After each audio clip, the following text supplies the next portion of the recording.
Hello everyone, happy 2017. Feel kind of weird doing a video now because it's been a little while. So I just wanted to check in with you all, and I spent 2 weeks at a ceremony in Boyacá, Colombia, with an amazing community called the Sagrado Fuego de Atzitzatlan, and it integrates some of the teachings from the Lakota tradition, coming down through some of the indigenous peoples of Central America, and then integrating with some of the practices here in the Andean region of South America. And it was really amazing. We did sweat lodges every single day, really purifying. We woke up and sang together in the mornings and took care of the community together, shared meals. And then the intention of the ceremony was a vision quest. And so several people went up the first day of the ceremony, and some of them are actually still up on the mountain now. And I went up for my first year, was 4 nights, 5 days on the mountain.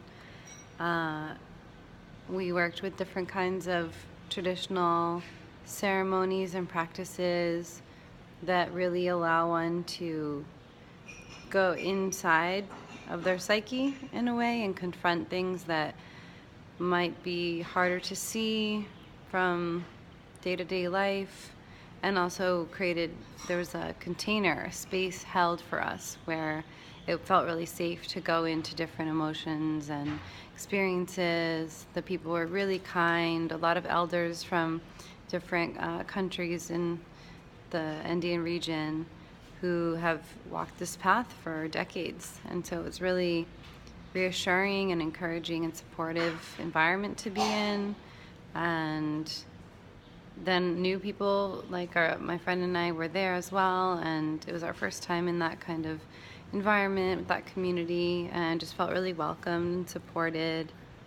So it was fascinating. It kind of felt like we went through the emotional washing machine. And then my time on the mountain, just being alone with the birds and the sky and the trees for days and nights, and not eating or drinking, really allows one to reflect and see regular life and oneself from a different perspective. Really felt like my spirit went away, like kind of farther up, beyond my physical body, since it wasn't actively digesting and working on these denser dimensions. And it was really challenging, to sit there and have nothing to do, no sense of time except the sun, and knowing that the community was down there doing their practices and sending their prayers. It's very intentional, the support between the people on the mountain and the people on the ground.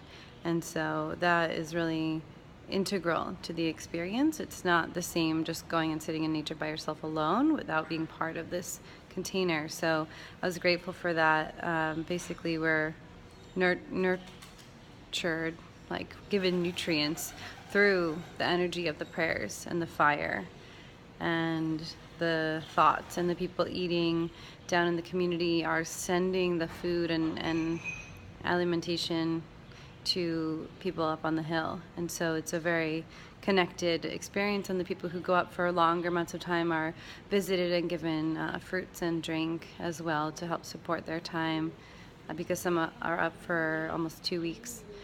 And it's fascinating. I definitely am still integrating a lot. It took me a while to kind of come back into my body. I felt really far away and very calm and very clear.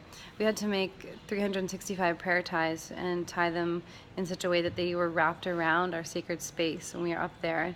And mine kept getting tangled in the days before I was going up. So I spent many hours untangling and untying and retying the prayer ties. And I really felt like that was symbolic of all of the energy that got wrapped around me at Standing Rock, and just untangling, desenredándolas is a good word, and just taking them apart, and so that I could be more spacious and intentional with where I want to direct my energy, and not feel like that chaoticness or complexity that I did feel while working in that environment in North Dakota for several months.